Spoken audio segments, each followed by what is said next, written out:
हरे Krishna everyone. तो अभी हो सकता है आपने एक न्यूज देखी हो कि ISKCON India versus ISKCON Bangalore का केस था, जिसमें इस्कॉन बैंगलोर जीत चुका है और इस प्रकार से केस सेटल हो चुका है।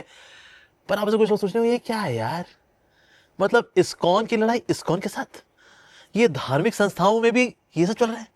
तो भला क्या अंतर है बाहर की दुनिया में और ये आध्यात्मिक संस्थाओं में? Well, it's all same. नहीं जी, बहुत अंतर है। वहां तो इतने कला कलेश होते हैं, माय गॉड, कि हमारा जुडिशियल सिस्टम सॉल्व करते करते करते करते भी सॉल्व करता है तो आज भी 3.5 से 4 करोड़ केस पेंडिंग है। बहुत सारे केस होते हैं दुनिया के अंदर। इस्कॉन का हाँ ये इकलौता एक ऐसा केस है जो कि लंबा चला और बहुत ही लीगल तरीके के साथ, एक सौम्य तरीके के साथ, logically sensibly with legal documents चला। और फिर इसके हाई कोर्ट में भी इसकी सुनवाई हुई और फिर सुप्रीम कोर्ट में भी इसकी सुनवाई हुई और फिर फाइनली अब ये केस क्लोज हो गया है। तो इसीलिए अगर आप ऋत्विकिज्म के बारे में कुछ नहीं जानते, ISKCON Bangalore versus ISKCON India का एक कोर्ट केस चल रहा था, उसके बारे में आप कुछ नहीं जानते, तो आप चाहें तो वीडियो को यहीं पर रोक सकते हैं। That's perfectly fine. और माई आश्रय आपके लिए स्पिरिचुअल वीडियोस लेकर के आता रहा है और लेकर के आता रहेगा। लेकिन आप जानना चाहते हैं हाँ ऐसा भी कुछ हुआ? वेल ऑफ कोर्स, तो इसके अंदर हम लोग उस पर चर्चा करने वाले हैं।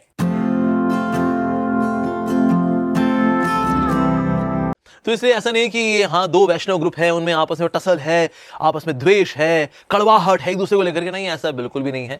जो ऋत्विक्स हैं वो भी हरे कृष्णा डिवोटीज ही हैं, वो भी हरे कृष्णा करते हैं, हम भी हरे कृष्णा करते हैं। वो भी धोती कुर्ता पहनते हैं, हम भी धोती कुर्ता पहनते हैं। वो भी राधा कृष्ण की पूजा करते हैं, हम भी राधा कृष्ण की पूजा करते हैं। So that means they are also Vaishnavas, वो डिवोटीज हैं। और हम लोग अक्सर एयरपोर्ट में या कहीं ना कहीं हम लोग मिल भी जाते हैं एक दूसरे से, हम अच्छे से मिलते हैं, गले मिलते हैं, हरे कृष्णा करते हैं। बल्कि ऐसे बहुत सारे ऋत्विक डिवोटीज हैं जो कि अक्सर हमारे इस्कॉन टेंपल में आते भी हैं, हमारा हरे कृष्णा भी होता है, रेस्टोरेंट में आए होते हैं, प्रसाद पा रहे होते हैं। And that means it is not that कि हमारी बड़ा नफरत वाला भाव एक दूसरे को लेकर के, ऐसा बिल्कुल नहीं है। लेकिन हाँ एक फिलोसॉफिकल पॉइंट है जिसको लेकर के हम डिसएग्री करते हैं, और एक कोर्ट केस है जो कि प्रॉपर्टी को लेकर के है। जी हाँ, इस्कॉन बैंगलोर में हरे कृष्णा हिल में जो प्रॉपर्टी है उसको लेकर के थोड़ा सा टसल था, तो उसको लेकर के लीगली आज वो फिर सॉल्व हो गया in the supreme court.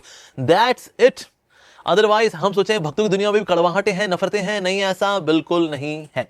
Srila Prabhupada ji ने देश विदेश में भ्रमण करके सैकड़ों भक्त बनाए और 1971 में इंडिया पहुंचे और इंडिया में भर भर के प्रचार शुरू हुआ। और उस वक्त 8 मंदिर थे इंडिया के अंदर और आज वो हो चुके हैं 250 मंदिर। और उस वक्त भी इस्कॉन बैंगलोर ये मंदिर अपनी रिपोर्टिंग करता था इस्कॉन इंडिया को, जिसका कि ऑफिशियल हेडक्वार्टर था मुंबई में। तो इसीलिए ISKCON Bangalore has always been part of ISKCON India. लेकिन बाद में मधु पंडित लोगों ने कहा नहीं जी हम इसको अलग करना चाहते हैं, ये अलग एंटिटी रहेगी, और इस तरह से उन्होंने इस्कॉन बैंगलोर को इस्कॉन इंडिया से अलग कर दिया। And this was the court case. ही क्या इस्कॉन बैंगलोर इस्कॉन इंडिया का है? Yes of course, but somehow he wanted it to be separated from ISKCON India which had its official headquarter in Mumbai। So वहां ISKCON India और ISKCON Bangalore, ISKCON Bangalore ये अलग सी entity है। हाँ जी, हो सकता है आपने नाम सुना हो अक्षय पात्रा, हो सकता है आपने नाम सुना हो हरे कृष्णा मूवमेंट, तो ये सेम ही है। इस्कॉन बैंगलोर बोले या हरे कृष्णा मूवमेंट बोले या फिर अक्षय पात्रा बोले, सो ये भी एक हरे कृष्णा की एंटिटी है जो कि इस्कॉन से ही निकली है, जो कि मेन इस्कॉन इंडिया है उसी से ही निकली है। और साथ ही इस्कॉन इंडिया है जिसको आप जानते हैं, हम आप सबके सेवक अमोघ लीलादास, गौर गोपाल प्रभु, गौरांग प्रभु, Radhanath Swami Maharaj, and so many wonderful devotees who are preaching Sanatan Dharma all across the globe, which is ISKCON India, क्या ISKCON World। और एक ऑफशूट निकला which is ISKCON Bangalore। तो इसीलिए it was a case between ISKCON India and ISKCON Bangalore। तो इस video में हम आगे बढ़े, सबसे पहले तो हम अक्षय पात्र की तारीफ भी करना चाहेंगे। ISKCON Bangalore ने सेवा भी की है। यस, ऐसा नहीं कि this video is going to be negative about them, नहीं, जिन्होंने अच्छा काम किया है उसकी हम प्रशंसा भी करते हैं। कई लाखों करोड़ों लोगों को उन्हें प्रसाद बांटा है और उसकी हम हृदय से प्रशंसा करते हैं। तो भला ये केस क्या था? वेल ये केस था ISKCON India versus ISKCON Bangalore के बीच में regarding one property which is in Bangalore. Hare Krishna hill में राधा कृष्ण मंदिर के नाम से जाना जाता है, जिसका आप गोपुरम देख सकते हैं, ब्लू कलर का है। So this was with the ISKCON Bangalore which is an offshoot of ISKCON India, ऐसा। लेकिन हाँ इन 5 के अलावा एक छठा मंदिर भी रहा जो कि इस्कॉन बैंगलोर के पास यानी अक्षय पात्र के पास रहा है, and they have been maintaining that temple. लेकिन क्योंकि इस्कॉन की सारी प्रॉपर्टीज इस्कॉन की तो होंगी, लेकिन उन्होंने कहा नहीं जी इस पे हमारी प्रोप्राइटरी रहेगी, तो ये केस था।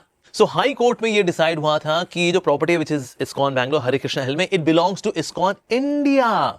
यस, तो फिर मधु पंडित प्रभु जी, जो कि इस्कॉन बैंगलोर को या हरे कृष्ण मूवमेंट को लीड करते हैं, उन्होंने फिर इस केस को फिर से फाइल किया सुप्रीम कोर्ट के अंदर और फिर से एक लंबी सुनवाई हुई। तो ज्यादातर केसेस में हाई कोर्ट का जो वर्डिक्ट होता है वही रिपीट होता है सुप्रीम कोर्ट में। व्हाई? बिकॉज सारी स्टेटमेंट सेम है, एविडेंसेस सेम है, विटनेसेस सेम है, तो इसलिए डिसीजन सेम ही होता है। लेकिन इस बार कुछ अनयूजुअल हुआ कि सुप्रीम कोर्ट के अंदर डिसीजन बिल्कुल अपोजिट हुआ कि ये जो इस्कॉन बैंगलोर की जो हरे कृष्णा हिल पे जो प्रॉपर्टी है, ये इस्कॉन इंडिया की नहीं है, ये इस्कॉन बैंगलोर की है। तो इस प्रकार से वो कोर्ट केस जीत गए। हालांकि अब इस केस को अब रीओपन करना है, इस पे क्या फर्दर डिस्कशन करने हैं उस पे आज चर्चा चल रही है, आगे क्या होता है let us see. But yes, मोटा मोटा केस जो है ये प्रॉपर्टी को लेकर के है, दैट्स इट। तो हालांकि हमने देखा कि मधु पंडित प्रभु जो है कुछ वीडियोस में ऐसा बता रहे हैं कि ritvik system and all that, कि किस प्रकार से प्रभुपाद जी आखिरी गुरु हैं। सो इस थियोलॉजी ऊपर अभी हम जाएंगे, लेकिन इसके अंदर कोई थियोलॉजिकल वॉर नहीं थी। तो ये जो केस था ये सिर्फ एक प्रॉपर्टी का केस था, जो कि 6 मंदिर में से एक मंदिर को लेकर के था, विच वाज ऑन द हरे कृष्णा हिल। बाकी 5 मंदिर जो इस्कॉन के साथ हैं, इस्कॉन इंडिया के साथ हैं, वो प्रचार प्रसार कर रहे हैं, बैंगलोर में लोगों को भगवद गीता पढ़ा रहे हैं, हरे कृष्णा करवा रहे हैं, प्रसाद बांट रहे हैं। So it was just a property का मामला, दैट्स इट। तो भला ये ऋत्विकिज्म होता क्या है जी? ये तो हमने कभी सुना नहीं, हमने ऋतिक रोशन का नाम सुना हुआ है, लेकिन ऋत्विकिज्म व्हाट इज दिस, ये क्या है? सो ऋत्विक भला कौन होता है? ऋत्विक होते हैं जो कि पुजारी होते हैं। जैसे यज्ञ होता है ना, तो अगर गुरु हैं, शिष्य को दीक्षा देते हैं, तो यज्ञशाला में जो स्वाहा स्वाहा करते हैं, मंत्र बोलते हैं और उस सारी प्रक्रिया को संपन्न करते हैं, उनको बोलते हैं ऋत्विक।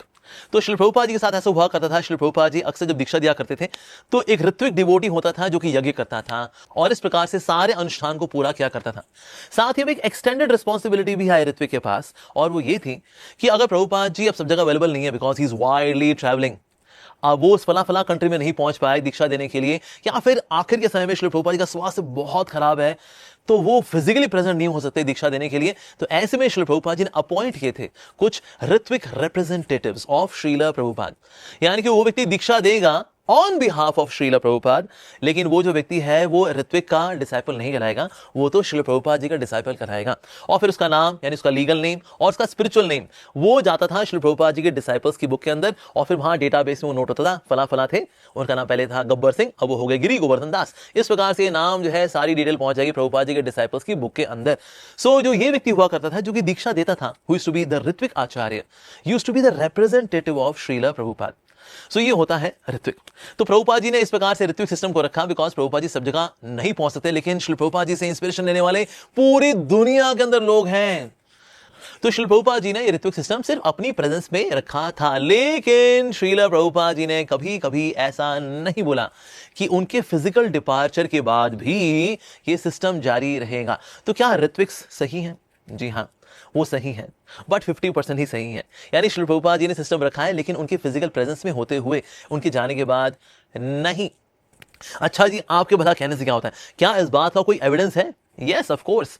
श्री प्रभुपाद जी के शिष्य बहुत ही रिस्पॉन्सिबल थे, वो जानते थे कि किसी प्रकार की भविष्य में कोई कंफ्यूजन ना हो, इसलिए श्री प्रभुपाद जी से उन्होंने फिजिकली खुद पूछा, पर्सनली पूछा, श्री प्रभुपाद जी आप बताइए, अभी तो ऋत्विक सिस्टम चल रहा है, लेकिन आपके फिजिकल डिपार्चर के बाद भला क्या ये ऋत्विक सिस्टम रहेगा या नहीं रहेगा? So here comes the conversation, जिसको आप स्क्रीन पे देख सकते हैं। सो इसमें तमाल कृष्ण गोस्वामी महाराज और ससुरदास गोस्वामी महाराज दोनों ही अमेरिकन डिसाइपल्स हैं श्री प्रभुपाद जी के, और वो उनसे इस बारे में सवाल पूछ रहे हैं। देखते हैं श्री प्रभुपाद जी ने क्या जवाब दिया। इसमें आपको ये बताएंगे ऋत्विक कौन सी कॉन्वर्सेशन दिखाते हैं और कौन सी नहीं दिखाते हैं। So here is the conversation as you can see on the screen. तो श्री प्रभुपाद जी ने बोला, yes I shall recommend some of you after this is settled, I shall recommend some of you to act as officiating acharyas. तो उस पर तमाल कृष्ण महाराज ने पूछा, is that called Ritwik आचार्य? तो श्री प्रभुपाद जी ने जवाब दिया, ऋत्विक। यस। अब यहां तक तो हमारे ऋत्विक भाई लोग कॉन्वर्सेशन दिखाते, कहते लो जी क्लियर तो है, प्रभुपाद जी बोल तो रहे हैं कि ऋत्विक आचार्य अपॉइंट कर रहे हैं, वो तो भाई क्लियर है भाई। क्यों भाई और बहनों, क्यों बंटी बबली, के सेटल है भाई सर। इसके बाद की कॉन्वर्सेशन भी है जो कि हमारे भाई लोग नहीं दिखाते हैं, and here goes the conversation. तो Sasurdas Goswami Maharaj, again a great सन्यासी, उन्होंने पूछा, then what is the relationship of that person who gives the initiation? तो प्रभुपाद जी ने जवाब दिया, he is Guru, he is गुरु। तो फिर ससुर महाराज ने फिर से पूछा, but he does it on your behalf, यानी कि आपके प्रतिनिधि के रूप में वो दीक्षा दे रहा है। तो प्रभुपाद जी ने इस बात को क्लैरिफाई किया। अब ध्यान से देखिए स्टेटमेंट को, yes that's a formality, because in my presence one should not become guru, so on my behalf, on my order, आमार आज्ञाए गुरु है। तो यहां डिस्कशन बड़ा क्लियर हो रहा है कि ससुर महाराज जी ने पूछा, श्री प्रभुपाद जी आप बताइए कि आपकी अनुपस्थिति में भला अब ये जो व्यक्ति जो दीक्षा दे रहा है वो आपका रिप्रेजेंटेटिव ऋतुकला गुरु कहलाएगा या फिर जैसा रेगुलर गुरु होता है वो कहलाएगा? तो प्रभुपाद जी बोल रहे हैं वेल गुरु, ही इज गुरु। 2 बार बोला, 2 बार।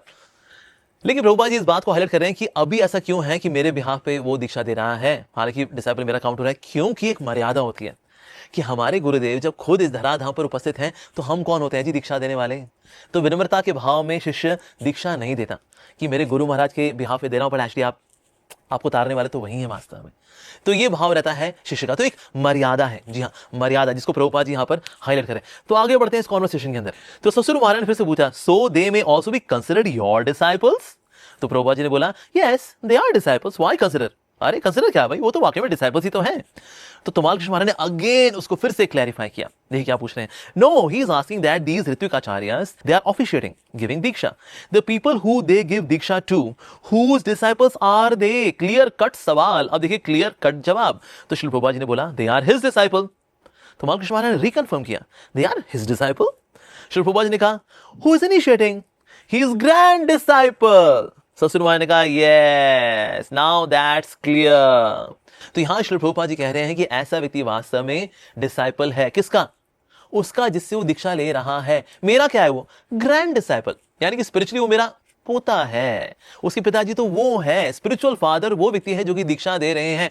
Crystal clear. तो उसके बाद ससुर महाराज ने कहा, then we have a question. तो प्रभुपाद जी उसके बाद फिर कहा, when I order you become guru, he becomes regular guru, that's all, he becomes disciple of my disciple, that's it। तो ये that's it बोलना श्री प्रभुपाद जी का है। File folder close by crystal clear. तो श्री प्रभुपाद जी यहाँ क्लियरली बता रहे हैं कि उनके बाद भी वास्तव में गुरु रहेंगे। मेरे को एक मेरे सिख भाई मिले थे और बता रहे थे कि ना वो इस्कॉन में जुड़े हरे कृष्णा भी करते हैं, गुरु नानक देव जी को मानते हैं, उनके वो गुरु हमेशा रहेंगे। फिर उन्होंने कहा लेकिन जो 10 गुरु हैं हमारे लिए पूजनीय है, वंदनीय, लेकिन ना हम कभी कभी ना गुरु की जो उपस्थिति है उसको फिजिकली अपनी लाइफ में लाना उसको बड़ा फील करते हैं एक्चुअली। और ये सिर्फ सिख भाइयों की बातें हैं, कोई भी व्यक्ति होगा ना वुड वांट कि ना मेरे जीवन में गुरु हो जो कि जिनसे मैं बात कर सकूं, जिनसे बातचीत कर सकूं, जिनसे मैं डाउट पूछ सकूं, जिनसे अपने कान खिंचवा सकूं, जो मुझे सेवा में लगाएं, मुझे स्नेह दें, मुझे अफेक्शन दें, मुझको आशीर्वाद दें, मुझको नाम दें। तो इस प्रकार से एक जीवंत गुरु जब जीवन में होते हैं तो बस उसका तो फिर आनंद ही कुछ और होता है। तो ऋत्विकवाद भला क्या है? ऋत्विकवाद है कि श्री प्रभुपाद जी के फिजिकल डिपार्चर के बाद भी अब जो डिसाइपल्स एक्सेप्ट किए जाएंगे वो भी श्री प्रभुपाद जी के डिसाइपल्स होंगे, बिकॉज करंट जनरेशन में कोई लाइक नहीं है, इसके कोई गुरु बनने के लाइक नहीं है। तो इस प्रकार से sometimes people question the current generation of gurus. ऐसे ऐसे वैष्णव हैं जिन्होंने 40-40, 50-50 साल भक्ति की है, नाम भजन किया है, प्रचार प्रसार किया है सनातन धर्म का ऑल अक्रॉस द ग्लोब, ये गुरु बनने के लायक नहीं है। ओह, Does that logically make sense? Absolutely not. एक और कॉन्वर्सेशन है जिसमें कि पूछा जा रहा है श्री प्रभुपाद जी से regarding the future spiritual masters, and here goes the conversation. तो अब भक्त ने पूछा, after you is it any decision has been made who will take over? तो प्रभुपाद जी बड़ा सुंदर जवाब दे रहे हैं, yes all of them will take.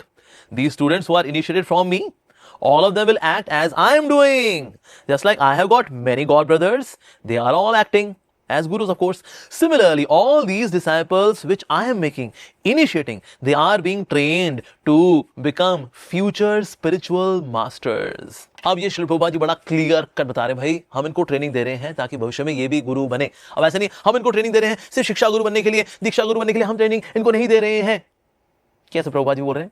नहीं, बड़ा क्लियर है। देखिए वास्तव में देखिए प्रभुपाद जी की पोटेंसी है, ही इज एन आचार्य, इतने शक्तिशाली आचार्य हैं कि वो अगली जनरेशन को कहीं कहीं दीक्षा गुरु, कहीं कहीं शिक्षा गुरु, कहीं कहीं मेंटोर्स, कहीं कहीं फिलोसोफर्स देने की क्षमता रखते हैं। लेकिन अगर हम ये मानते हैं कि श्रील प्रभुपाद जी इतने कमजोर आचार्य थे, इतने इंपोर्टेंट आचार्य थे कि अगली जनरेशन को एक दीक्षा गुरु नहीं दे पाए, इससे बड़ा अपमान और हम श्रील प्रभुपाद जी का भला क्या ही करेंगे। श्री प्रभुपाद जी जैसे पोटेंट आचार्य जो कि भगवान के धाम से आते हैं इस जगत में कल्याण करने के लिए, क्या इस जगत को वो एक भी दीक्षा गुरु नहीं दे पाएंगे? अरे रे रे रे। सो समवेयर कॉलिंग एन आचार्य एन इंपोर्टेंट आचार्य, हालांकि वो ऐसा बोलते नहीं है, but it indicates like this कि उन्होंने अगली जनरेशन को एक दीक्षा गुरु नहीं दिया। नहीं, ऐसा नहीं है। हम इस्कॉन इंडिया में मानते हैं हमारे श्री प्रभुपाद जी ऐसे पावरफुल आचार्य हैं, उन्होंने कितने ही दीक्षा गुरु, शिक्षा गुरु, मेंटर्स, गाइड्स, फिलोसोफर्स दिए हैं इस दुनिया को, और वो सब के सब श्री प्रभुपाद जी की कृपा से प्रचार प्रसार कर रहे हैं, शिक्षा भी दे रहे हैं और दीक्षा भी देने की शक्ति रखते हैं। तो वाला सबूत क्या है? इस बात का सबूत यह है कि आज भी हम देखते हैं कि इस्कॉन का प्रचार प्रसार पूरी दुनिया में फैल रहा है। पूरी दुनिया में सनातन धर्म का प्रचार करने में जो कार्य इस्कॉन ने किया है हम सब जानते हैं, और किसी ने नहीं किया है, with due respect to other spiritual teachers of course. लेकिन आप देखिए पूरी दुनिया के अंदर, इवन जापान के अंदर, चाइना के अंदर, रशिया के अंदर, यूरोप के अंदर, अफ्रीका के अंदर, North America, South America, Antarctica के साथ साथ, अरे what to speak, even Pakistan के अंदर भी 12 रथ यात्राएं चलती हैं जी इस्कॉन की, जगन्नाथ जी की रथ यात्राएं इन पाकिस्तान। ये पोटेंसी हमारे श्रील प्रभुपाद जी के अंदर। तो ऐसे सुपर पोटेंट पावरफुल आचार्य लाइक श्रील प्रभुपाद, क्या वो एक दीक्षा गुरु नहीं दे पाएंगे अगले जनरेशन को? How is that possible? लेकिन हमारे जो ऋत्विक भाई हैं वो एक लेटर कोट करते हैं जो कि जुलाई 9 का लेटर है, जिसमें श्री प्रभुपाद जी ने 11 रिप्रेजेंटेटिव्स को अपॉइंट किया है कि ये मेरे बिहाफ पे ऋत्विक दीक्षा दिया करेंगे। लेकिन अगर आप पूरा लेटर पढ़ेंगे ना, इसको हम स्क्रीन पे रख रहे हैं, आप देख सकते हैं इस लेटर को। इस लेटर के अंदर कहीं पर भी क्लियर कट ऐसा नहीं लिखा हुआ कि मेरे जाने के बाद सेल्फ अपॉइंटेड ऋत्विक गुरु बनते रहेंगे, ऐसा क्या लिखा हुआ है? नहीं, ऐसा नहीं लिखा हुआ। तो इस लेटर के अंदर 2 पॉइंट्स बड़े इंपॉर्टेंट है जो कि नहीं मेंशन है। वन इज कि क्या फ्यूचर में सेल्फ अपॉइंटेड ऋत्विक गुरु रहेंगे, क्योंकि ये 11 तो हैं, पर इनमें से 10 तो अब जा चुके हैं, बस एक श्री जयप्रताप का स्वामी महाराज जी बचे हैं। अब वो तो रेगुलर गुरु हैं जी, और बाकी तो अब रहे नहीं। तो अब आज के दिन में जो ऋत्विक गुरु बनते हैं, कहां लिखा है? क्या कोई ऐसा लेटर है जहां प्रभुपाद जी बोल रहे हैं आगे जाकर के अपनी मनमौजी तरीके से अब ऋत्विक गुरु चुनते रहना? ऐसा क्या लिखा हुआ है? ऐसा कोई लेटर नहीं है। और ये जो लेटर भी है जुलाई 9 का, इसमें भी कहीं मेंशन नहीं है। तो ये जो लेटर है वास्तव में टाइप किया था तमाल कृष्ण गोसाई महाराज ने, again one more American disciple जिन्होंने इस लेटर को टाइप किया। देखिए प्रभुपाद जी महानता है। प्रभुपाद जी ने अमेरिकन को सनातन धर्म में लेकर के आए हैं, उनको हरे कृष्ण कराया, उनको सन्यासी बनाया है। हमने कभी सुना ऐसा पास्ट में? नहीं। So Shri Prabhupada ji was real and amazingly powerful acharya. So Tamal Krishna महाराज उन्होंने लेटर टाइप किया था। अब ये लेटर जो उन्होंने टाइप किया तो उनसे पूछा गया कि आपने इसमें जो लिखा है हैंस फॉरवर्ड, कि अब से, ये हैंस फॉरवर्ड मतलब का मतलब क्या था? तो उन्होंने कहा वेल हैंस फॉरवर्ड मतलब कि अब फिलहाल के लिए, दैट्स इट। अच्छा, क्या इसका मतलब क्या हमेशा हमेशा के लिए नहीं था? नहीं, बिल्कुल नहीं। तो जो लेटर खुद टाइप करना है वो खुद बता रहे हैं बाबा, ये फॉर अ टाइम बीइंग के लिए इंस्ट्रक्शन थी, ये हमेशा हमेशा के लिए नहीं थी। तो ये लेटर प्रभुपाद ने खुद टाइप नहीं किया, तमाल कृष्ण महाराज जी ने टाइप किया, उनको मोटा मोटा बताया श्री प्रभुपाद जी ने, और फिर तमाल कृष्ण महाराज ने इसको टाइप किया। सो कब किस शब्द का क्या मीनिंग है जो टाइप करने वाला खुद बता रहा है, कम से कम उसकी बात तो मान ले साहब। लेकिन हमें यह बात तो समझनी पड़ेगी कि प्रभुपाद जी के बाद क्या लीगेसी स्टॉप हो गई? नहीं, लीगेसी स्टॉप नहीं हुई। तो अक्सर ऋत्विक्स बोलते हैं कि हम नहीं मानते आपके गुरु सिस्टम को। व्हाई? बिकॉज आपके गुरु का तो फॉल डाउन हुआ है, नो डाउट। 80s के समय में ऐसा हुआ भी था। 80s में कई ऐसे गुरुज थे जिनका फॉल डाउन हुआ, जिनका पतन हुआ, और उनके disciples they were very disappointed. ऐसा हुआ, और ऐसा होना स्वाभाविक भी था, बिकॉज श्री प्रभुपाद जी इतने पावरफुल आचार्य हैं। एकदम से उनकी छत्रछाया हटेगी तो फिर कमजोरी तो आएगी। और देखिए जब आचार्य जाते हैं, भंवर आते हैं, बवंडर आते हैं, तूफान आते हैं, और उस तूफान में कुछ भक्त कमजोर पड़ के गिर भी जाते हैं। तो क्या 80s में फॉल डाउन हुए गुरुज के? हाँ जी हुए, बिल्कुल हुए। पर अगर कोई गिर जाता है, अगर मान लो आपके सामने कोई गिर जाए, तो आप क्या करेंगे? उस बात को आप ढिंढोरा पीटेंगे, देखो देखो वो गिर गया, टू टू टू, गिर गया, अरे आप ये करेंगे? या उसे जाके उठाएंगे, भाई देखो चोट नहीं लगी, उठो उठो उठो, उसको झाड़ेंगे, उसको कुछ हैंडी प्लास लगाएंगे, उसको कुछ सपोर्ट सिस्टम देंगे। ये एक इंसान के तौर पे हम करेंगे, भक्त की बात नहीं, इंसान के तौर पे। इस तरह से अगर कोई भक्त है जिसने 30-40 साल सेवा की, उस बाद एक ऐसी परिस्थिति में वो था जिसमें वो कमजोर पड़ गया और उसका पतन हो गया, तो हम उसके 20-25-30 साल की सेवा को मारेंगे लात, और उससे एक जो गलती होगी ना उसको लेके हम ढिंढोरा पीटेंगे इंटरेक्ट में, देखो देखो गिर गया, अरे गिर गया, गिर गया, अरे गिर गया। अब ऐसा व्यक्ति भक्त तो दूर की बात है, इंसान भी है या नहीं है, आप खुद डिसाइड करके देखिए। तो ऐसा निश्चित रूप से हो सकता है कि अगर कोई गुरु थे, उन्होंने सेवा की और विदेश में प्रचार प्रसार कर रहे हैं जहां सनातन धर्म नहीं है, प्रतिकूल परिस्थितियां हैं, ऐसी प्रतिकूल परिस्थिति में सेवा करते करते साधु संग नहीं था, व्यक्ति वीक पड़ गया और उसका पतन हो गया। उसके बाद उसने खुद लेटर लिखा कि मैं गुरु बनने के लायक नहीं हूं, मेरा पतन हो गया है, मेरा फॉल डाउन हो गया है, मैं क्षमा चाहता हूं अपने सभी डिसाइपल से जिन्होंने मुझे इतना स्नेह दिया, मुझे विश्वास किया, आई एम वेरी सॉरी। खुद जाके कन्फेस किया। चाहे तो जो बदमाश होना, अरे कोई नहीं, मजा भी करते रहेंगे, गुरुजी बने रहेंगे और क्या नहीं तो, लेकिन ऐसा कपट इन्होंने नहीं दिखाया। खुद कन्फेस किया कि हाँ मैं कमजोर पड़ गया हूं, मैं इस लायक नहीं हूं कि मुझे गुरु माना जाए। तो ऐसे व्यक्ति की इंटेग्रिटी को रिस्पेक्ट देनी चाहिए और उसके लिए कुछ ऐसा सिस्टम रखना चाहिए ताकि वो फिर से रिकवर कर सके। कमजोर पड़ गया, नो प्रॉब्लम, मोर साधु संगा, मोर हरिनाम, मोर हरि कथा, मोर साधना, and then we should facilitate the revival of such a devotee. बजाय कि हम उसकी बेइज्जतियां करें, उसमें उंगलियां उठाएं, उसके मजाक उड़ाएं, उसे मैगजीन छापें, उस पे उसको बोले देखो देखो गिर गया, गिर गया, गिर गया, गिर गया। अरे बाबा, सुनने में कितना अजीब लगता है ना। लेकिन ऐसे कुछ लोग वाकई में हैं जो कि प्रमाणिक वैष्णव संप्रदायों के अंदर अगर किसी का पतन हो जाता है तो उसकी निंदा करते हैं। अरे अरे अरे, पर अगर को सोचे तो क्या सबका पतन हो गया? नहीं। जिन्होंने पूरे जगत के अंदर हरे कृष्ण का प्रचार प्रसार किया, सनातन धर्म का प्रचार प्रसार किया, सबसे पहले तो मैं नाम लेना चाहूंगा मधु पंडित प्रभु जी के गुरु महाराज जी, उनका नाम है हिज होलीनेस जय पताका स्वामी महाराज, जो कि महाभागवत हैं, रसिक वैष्णव हैं और पिछले 55-60 सालों से भक्ति का प्रचार प्रसार कर रहे हैं, बल्कि दुनिया में सबसे बड़ा हिंदू मंदिर बना रहे हैं मायापुर धाम के अंदर। लेकिन ऐसी कई एंटी हिंदू ताकतें भी हैं, लेकिन उसको रिफ्यूज करते हुए बंगाल के अंदर इतना अच्छा प्रचार प्रसार किया कि आज लाखों लाखों लोग आते हैं हमारे इस्कॉन मायापुर मंदिर के अंदर। श्री जय पताका स्वामी महाराज, इस तरह से हिज होलीनेस राधानाथ स्वामी महाराज, जो कि आज पूरे विश्व भर में ट्रैवलिंग करते हैं, प्रीचिंग कर रहे हैं और कितने अमेरिकन को, यूरोपियंस को भक्त बना रहे हैं। The journey home, the journey with in, the best seller book है बाय हिज होलीनेस राधानाथ महाराज। ऐसे परमहंस वैष्णव, ऐसे रसिक वैष्णव, ऐसे प्रेमी भक्त, ये डिसाइपल हुए श्रील प्रभुपाद जी के। इसके अलावा हिज होलीनेस गोपाल कृष्ण गोस्वामी महाराज, जिन्होंने पूरी दुनिया के अंदर 400 से अधिक मंदिर बनाए, करीब 5 करोड़ से ज्यादा बुक्स बंटवाई, खुद भी और अपने डिसाइपल्स के माध्यम से भी। हिज होलीनेस गोपाल कृष्ण गोस्वामी महाराज। इसके अलावा भक्ति चारू स्वामी महाराज, उज्जैन में इतना भव्य मंदिर बनाया, बल्कि यूएसए के अंदर एक बहुत बड़ी फार्म कम्युनिटी बना रहे थे ताकि अमेरिकन को भी लेकर के आए सनातन धर्म के अंदर। हिज होलीनेस भक्ति चारू स्वामी महाराज। इसके अलावा गौर गोविंद महाराज, जिनको खुद प्रभुपाद जी ने बोला आप दीक्षा दो और उड़ीसा के अंदर यहाँ कृष्ण बलराम जी का मंदिर बनाओ। प्रभुपाद ने खुद उनको बोला, एंड ही वाज अ प्रेमी भक्त, स्वरूप सिद्ध वैष्णव, हिज होलीनेस गौर गोविंद स्वामी महाराज। इसके अलावा तमाल कृष्ण महाराज, अमेजिंग पावरफुल वैष्णव, जिन्होंने चाइना के अंदर सनातन धर्म का प्रचार प्रसार की नींव रखी, हिज होलीनेस तमाल कृष्ण महाराज। इसके अलावा हिज होलीनेस लोकनाथ स्वामी महाराज, जो कि पिछले 40 सालों से भी ज्यादा गांव-गांव जा करके हरिनाम का प्रचार कर चुके हैं। उनकी पद यात्रा अब तक करीब 3 लाख किलोमीटर चल चुकी है। गांव-गांव जाना, सनातन धर्म का प्रचार करना।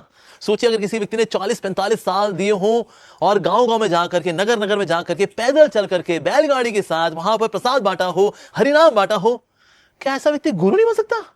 अरे ऐसा व्यक्ति तो वास्तव में देखा जाए तो वर्तमान काल में नाम के आचार्य हैं, हिज होलीनेस लोकनाथ स्वामी महाराज। और इसके अलावा राधा गोविंद महाराज, जो कि महाभागवत, ऐसे भक्त हैं जिन्होंने कि भागवत का इतना प्रचार प्रसार किया। आज हजारों लाखों भक्त हैं जो कि उनसे भागवतम सीख करके आज भागवत कथा वाचक बने हुए हैं और वो भक्त बना रहे हैं। ऐसे हैं हिज होलीनेस राधा गोविंद महाराज, प्रेम भक्त हैं, स्नेही भक्त हैं, महाभागवत भक्त हैं। किनके डिसाइपल? श्री प्रभुपाद जी के डिसाइपल। इसके अलावा हिज होलीनेस भक्ति विकास स्वामी महाराज, जो कि अखंड ब्रह्मचारी हैं, नैष्ठिक ब्रह्मचारी हैं, प्रकांड सन्यासी हैं, ग्रेट स्कॉलर हैं, एक महान वैष्णव हैं। रामायण का इंग्लिश वर्जन दे चुके हैं, ब्रह्मचर्य वो बुक लिख चुके हैं। इसके अलावा कितनी ही बुक्स लिख चुके हैं महाराज। ये वही भक्ति विकास महाराज है जिन्होंने दरगाह में जा करके हरे कृष्ण का कीर्तन किया और वहां हमारे मुसलमान भाइयों को भी हरे कृष्णा पर नृत्य करवाया। किनके डिसाइपल? श्री प्रभुपाद जी के डिसाइपल। और ऐसे कितने ही डिसाइपल्स हैं। The list goes on and on and on. मतलब मैं इनकी डिटेल में जाऊंगा तो ये वीडियो घंटों का हो जाएगा, बिकॉज इनमें से कईयों के ऊपर मैं वीडियोस बना चुका हूं, घंटों के, 3-3, 4-4, 5-5 घंटों के वीडियोस हैं यूट्यूब पे, आप जाकर के देख सकते हैं। तो ऐसे डिसाइपल्स भी हुए हैं जी श्रील प्रभुपाद जी के, लेकिन हम इनको नहीं देखेंगे। हम सिर्फ नेगेटिव एग्जांपल्स को देखेंगे जो 80s में हुए थे और लेकर बोलते नहीं देखो ये गुरु सिस्टम जो है किसी काम का नहीं है, देखो ये गुरु गिर गए, ये वो गिर गए, वो गुरु गिर गए, वो गिर गए, वो गुरु गिर गए और इसके बाद बोले गुरु जी भी गिर गए, इसलिए हम इस जो सिस्टम है गुरु सिस्टम है उसको हम नहीं मानते हैं। लेकिन सर अच्छे वाले एग्जाम्पल्स नहीं, हम अच्छे एग्जाम्पल से फोकस नहीं करेंगे। तो ऐसे लोगों की मानसिकता कितनी पॉजिटिव है, कितनी नेगेटिव है। तो ये वास्तव में एक सिस्टमैटिक तरीका है भक्तों की निंदा करने का, उन भक्तों की निंदा करना जो कि अपना जीवन दे चुके हैं श्रील प्रभुपाद जी की सेवा में। आज वो 60 साल, 70 साल, 80 साल के हो रखे हैं, बुजुर्ग हैं, जिनके ऑपरेशन पेंडिंग चल रहे हैं, लेकिन आज भी वो सेवा कर रहे हैं। लेकिन हम उनकी तारीफ नहीं करेंगे, उनको शुद्ध भक्त हम नहीं मानेंगे, नहीं मानेंगे। वाह, मतलब भक्तों की निंदा करने की कोई सीमा होती है। और इस तरह से यहां पर Guinness book of world record मिलता है हमारे प्यारे ऐसे भाइयों को जो कि ऐसे महान वैष्णव की निंदा कर देते हैं। उनको बोलते हैं भक्त नहीं है, जो 60 साल से प्रचार प्रसार कर भक्त नहीं है, शुद्ध भक्त नहीं है। प्रभु ऐसे लोगों को सद्बुद्धि दें भगवान, कि वो देख सकें कि किस किस भक्त ने कितना योगदान दिया, कितना सैक्रिफाइस किया। और सैक्रिफाइस को देख करके कभी तो ये पत्थर हृदय पिघले रे। देखिए अब ये जो गुरु सिस्टम है जिसको कि हमारे ऋत्विक भाई लोग फॉलो करते हैं, जिसमें मानते हैं कि हम जो है दीक्षा कराएंगे आपके प्रभुपाद जी से, ये करंट जनरेशन गुरु लोग किसी काम के नहीं है। तो we can jump over them and we can go to Srila Prabhupada for diksha. Oh, तो यानी हम करंट गुरु को जंप कर सकते हैं और प्रभुपाद जी से दीक्षा ले सकते हैं। तो अगर जंप ही करना है तो प्रभुपाद जी से दीक्षा क्यों लें? उनके गुरु महाराज से दीक्षा लेते हैं। फिर हम बोलेंगे well Shri Prabhupada, well my God brother, you no, या उनसे भी क्या लेना। और ऊपर चलते हैं ऐसे, अरे चलते तो सीधे महाप्रभु से दीक्षा लेते हैं। हम श्री कृष्ण चैतन्य महाप्रभु के शिष्य हैं, ये आगे जाकर के हमारे डिसाइपल्स हुए। उनसे भी क्या, उनके भी गुरु ईश्वरपुरी से दीक्षा लेते हैं। सर हम बोलेंगे देखो ये Gauranga Mahaprabhu my God brother, you know मेरे गुरु भाई हैं रे। सुनने में कितना अजीब लगता है ना ये सो एक्चुअली अजीब है, इसलिए अजीब लगता है, ये नॉनसेंसिकल है इसलिए नॉनसेंसिकल लगता है। तो इसे क्या हम करंट जनरेशन के गुरुज को स्किप कर सकते हैं और आगे जा सकते हैं? Well that's so offensive.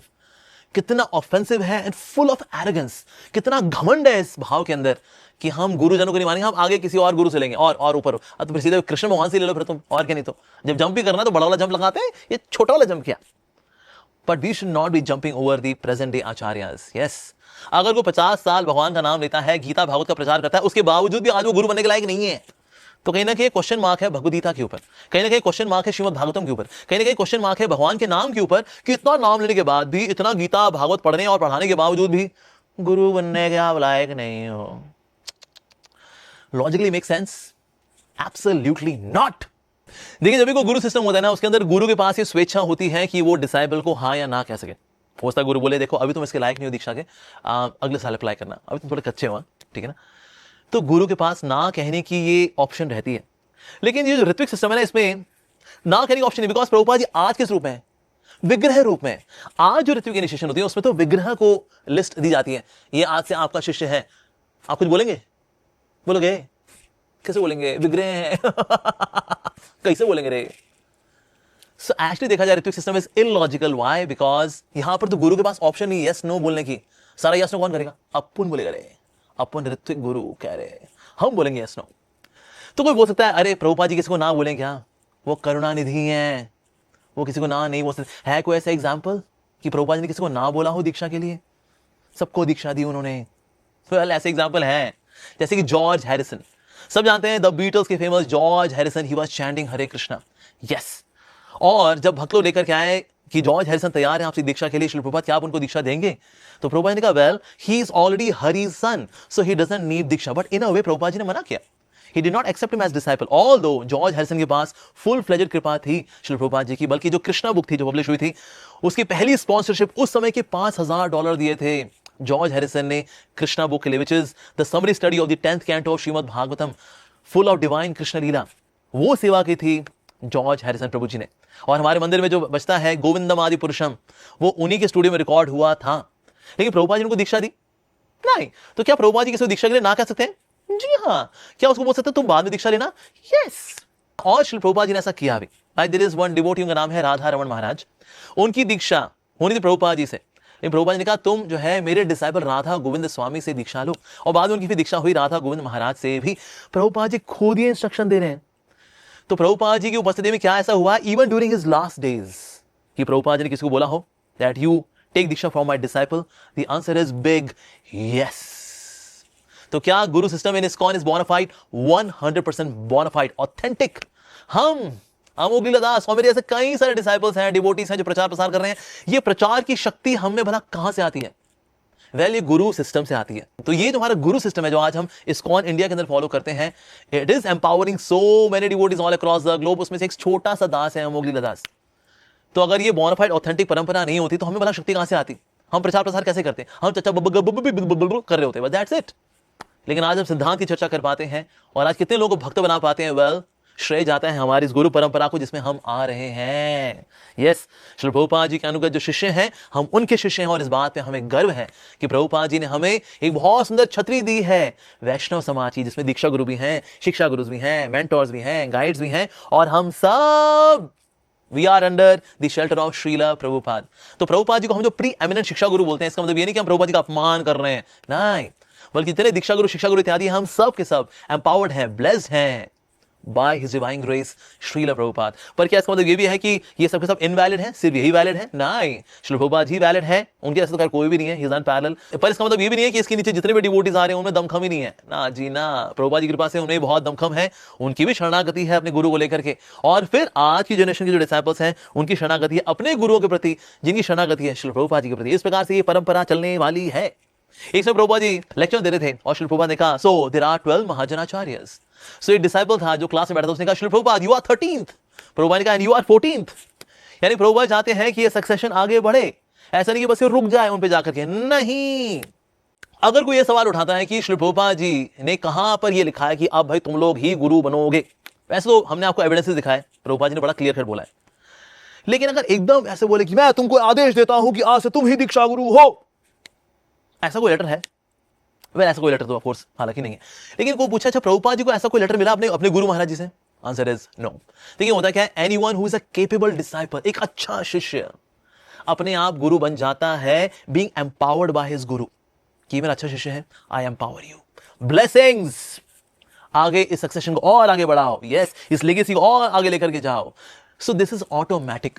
लेकिन श्री प्रभुपाद जी के इसमें ऑटोमेटिक भी है और साथ साथ प्रभुपाद जी ने बड़ा क्लियरली, डिस्टिंक्टली, क्लियरली, लाउडली बताया that yes my disciples are going to become futures gurus, और फिर इसके बाद फिर succession goes on and on and on.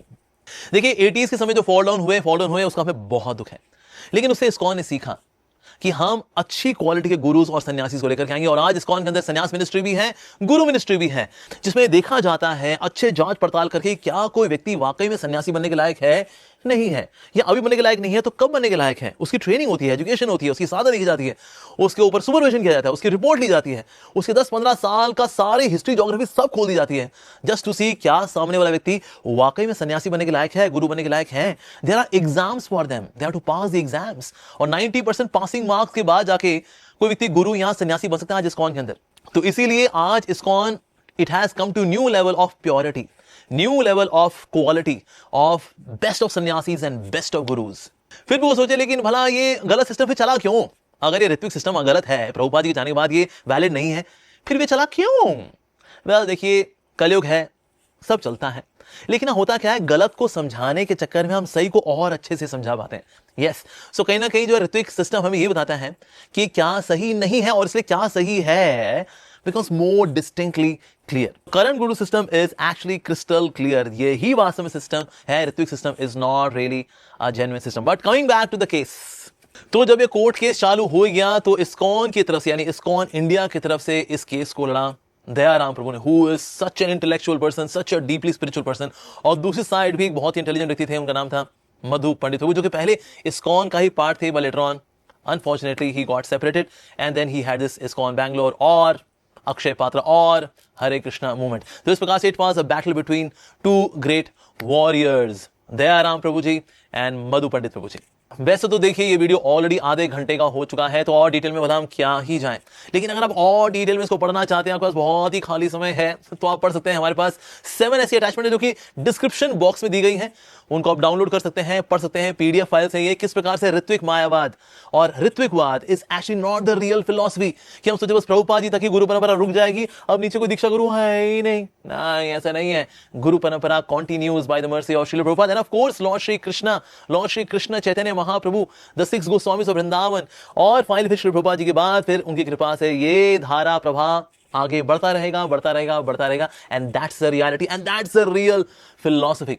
तो अगर आप पढ़ना चाहें कि ऋत्विकिज्म के अंदर क्या क्या और कमियां हैं और डिटेल में, वेल आप डाउनलोड कर सकते हैं अटैचमेंट्स को, they are given in the description box. Conclusion में तो हम ये कहना चाहेंगे, देखिए अगर आपसे कोई भी मतभेद हो तो कोर्ट तो हमें नहीं जाना चाहिए। देखिए कोर्ट जाना क्या है ना, it is so much of wastage of energy, time, resources, money. आपस में ही चर्चा करके इसको रिजॉल्व कर लेना चाहिए।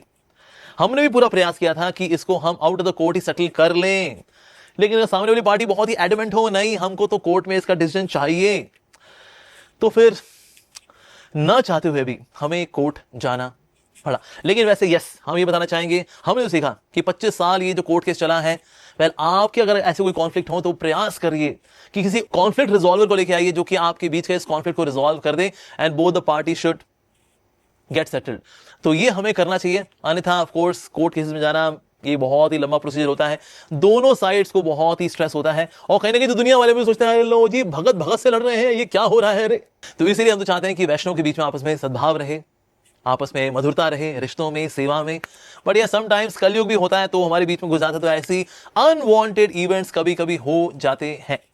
But yes, his holiness Gopal Krishna Goswami Maharaj ji चाहते थे कि इसको हम आउट ऑफ द कोर्ट ही सेटल कर लें, लेकिन somehow ये सेटल हो नहीं पाया and finally it got to court. हालांकि हाई कोर्ट का डिसीजन था वो हमारे फेवर में था, यानी इस्कॉन इंडिया के फेवर में था, और उसमें बहुत कुछ लिखा गया था regarding the person who was leading the whole case against ISKCON India.